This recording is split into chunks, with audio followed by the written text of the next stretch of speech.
Alors, Bezrat Hashem, le Chok l'Israël ce matin, mercredi, Parashat Vayechi, le Nishmat, Shmuel Sabach, Bar Alia, et le Mazal Tov pour le petit bébé qui se vient, Raphaël, Dahadi, qui vient de se circoncire. Tanu Rabbanan, Aoskim Ba Mikra, Mida Ve'ena Mida. Alors on va expliquer. Quand Moshe Rabbeinu était sur le Sinaï, il a reçu la Torah. Mais il a reçu toute la Torah. Qu'est-ce que c'est toute la Torah? Dans la Torah, il y avait la Torah écrite et la Torah orale. Dans la Torah écrite, on a 24 livres. On a le Pentateuch qui contient 5 livres, Bereshit, Shemot, Vaikra, Bamidbar, Devarim. Ensuite, on a le Nevi'im, tous les prophètes, et on a le Ketubim. En total, ça fait 24 livres de Torah écrite. Ensuite, on a la Torah orale. Dans la Torah orale, nous avons la Mishnah et la Gemara. À l'époque de Moshe Rabbeinu, à l'époque de Tanaïm, dans la Gemara, il y avait 700 livres de Gemara. Aujourd'hui, de 700, il nous reste que 63 livres. Pourquoi? Ça a été condensé. Et je vais vous expliquer pourquoi. Parce que la Torah écrite est obligée d'être écrite pour la lire. Tu ne peux pas lire un verset s'il n'est pas écrit écrit devant toi. Pour lire un verset, il y a un assouplissement halachique pour les versets qui sont connus on lit chaque jour. Par exemple, on lit 3 fois par jour. Il y a des versets comme ça. Donc, il est permis de leur dire par cœur. Mais normalement, quand tu lis un verset de la Torah écrite, il faut le lire de l'écrit, de la chose qui est écrite. Et la Torah orale est obligée d'être étudiée oralement. Mishnah, obligée de l'étudier orale. Gemara, orale. Seulement, à l'époque de Rabbi, les gens commençaient à oublier. Alors, Rabbi n'avait pas le choix que de condenser la Mishnah. Comme je vous ai dit, des 700 livres de Talmud, il est arrivé à faire Shisha Sidre Mishnah. Et 63 livres de Talmud écrits par Ravina et Rav Ashi.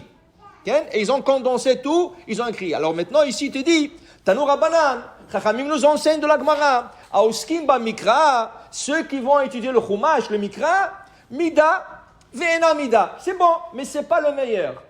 Ça veut dire c'est important de savoir la Torah. Qui veut dire c'est important de savoir qui est Abraham, qui est Yitzhak, qui est Yaakov, qu'est-ce qu'ils ont fait, tous les événements, leurs femmes, leurs enfants, tout ça c'est bon. Tu lis Rashi un peu, un commentaire de Rashi, tu comprends. C'est important, c'est important. Mais il y a quelque chose mieux que ça. Qu'est-ce qui est mieux que ça? Ba Mishnah, Mida Venotnim Alea Sachar. Plus grand que ça, étudier la Torah orale, la Mishnah. La Mishnah, c'est un Mida, c'est un grand niveau. Et la Mishnah, c'est facile pour beaucoup de gens parce que c'est complètement en hébreu. C'est complètement en hébreu. Là, il y a plus facilité. Alors, quelqu'un qui veut commencer à étudier le Talmud, on lui suggère de commencer par les Mishnayot. Pourquoi les Mishnayot? C'est complètement en hébreu, c'est plus facile à comprendre.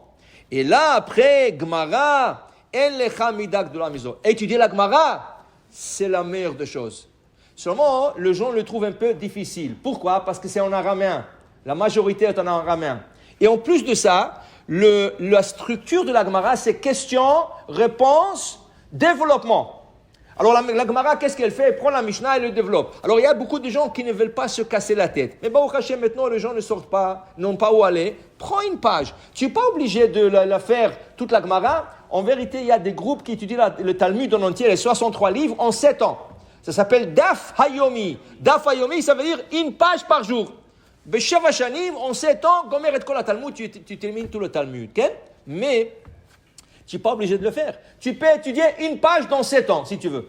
Si ça t'apprend tellement de temps, une page 7 ans. Prends ton rythme, à ton à l'aise. Okay? Mais la satisfaction, tu vas avoir une satisfaction extraordinaire.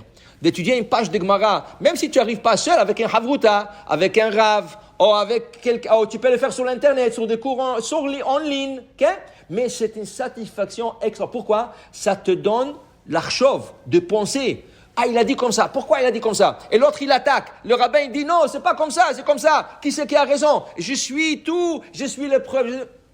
C'est une grande satisfaction. Alors, en lechamida, gdola mizo, ça c'est la plus grande chose qu'il peut avoir. Maintenant, ul olam, everatz la Mishnah yoter min la Gemara.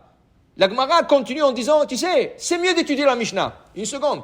Tu viens de me dire que la Gemara, c'est mieux que le Tertov la Mishnah. Alors pourquoi tu dis Ratz la Mishnah? Pourquoi la route la Mishnah? Pourquoi courir la Mishnah? Dit la Gemara, Bime Rebbi Nishnet Mishnazo, Gemarazo, ça c'est à l'époque de Rebbi qu'on a dit ça. Pourquoi? À l'époque de Rebbi, tout le monde a entendu. La Gemara c'est la meilleure des choses. Ils ont l'Ishna et Mishnah de côté et ils ont commencé à étudier la Gemara. Mais c'est un problème. La Gemara c'est le développement de la Mishnah. D'abord il faut savoir la Mishnah pour étudier la Gemara. Alors il a dit Rebbi, non, laissez tout et commencez à étudier la Mishnah. Qui a dit quoi? Ken? De quoi on parle? Et rien qu'après, on peut aller et étudier et s'investir dans la Gemara. Alors pour vous dire vraiment, il y avait un homme, c'était un boxeur. Son fils, il a fait tchouva. Alors son fils a fait tchouva. Depuis qu'il a fait tchouva, son fils, il n'avait plus le langage avec son fils. Ça veut dire, le fils étudiait et le papa regardait le boxe sur la télévision. Il avait déjà 60 ans et quelques. Il regardait des matchs de boxe. Il se regardait lui-même dans le match et tout ça. Un jour, il dit à son fils, allô, avant, tu venais avec moi, on prenait des pop-corn, on s'assoyait ensemble, on regardait la télé, on regardait le boxe. Maintenant, tu ne me parles plus. Papa, il dit, qu'est-ce que je vais regarder le boxe? Ça vaut rien. Moi, j'ai la Gemara. Gemara, qu'est-ce que c'est? Mais je ne sais pas. Il dit, papa, c'est trop difficile pour toi. Il dit, s'il te plaît, commence à m'apprendre. Imaginez-vous, ça lui a pris 1 an pour apprendre à son père une page. 1 an. Il a étudié avec son père. Quand le papa il a fini la page, il dit, moi, je vais faire Siyum. Et l'autre, il commence à rigoler. Il dit, papa, le Siyum, on fait quand on termine la Gemara. Il y a des Gemarot qui ont 30 pages, des 60 pages, des 100 pages. Mais tu as pris une page. Il dit, je vais faire Siyum. Il est parti demander à son Rabbi Moshe Feinstein. Il dit, Rabbi, qu'est-ce que j'ai fait? Il dit, non, il faut écouter. S'il a le plaisir de faire Siyum sur une page, fais-lui une Siyum.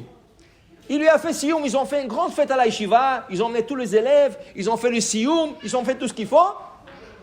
Le papa est venu, il a fait un discours, c'était beau. Le lendemain, le fils lui dit, le soir, il dit, papa, demain, on commence la 2e page. Oui, j'ai hâte. Le lendemain, le fils se réveille, et papa se réveille pas, il va, papa, allez, il bouge pas. Qu'est-ce qui est arrivé? Il a passé dans son sommeil. Alors le rabbin qui a fait le discours avant hier, qui a dit, ce monsieur, il est grand, il a étudié une page, il a pris 1 an, il a dit, ce monsieur, il a acquis son monde avec une page. Il a pris son monde futur avant de quitter ce monde. Il a pris avec lui une page de Gemara. Baruch Adonai Le'olam. Amen ve Amen.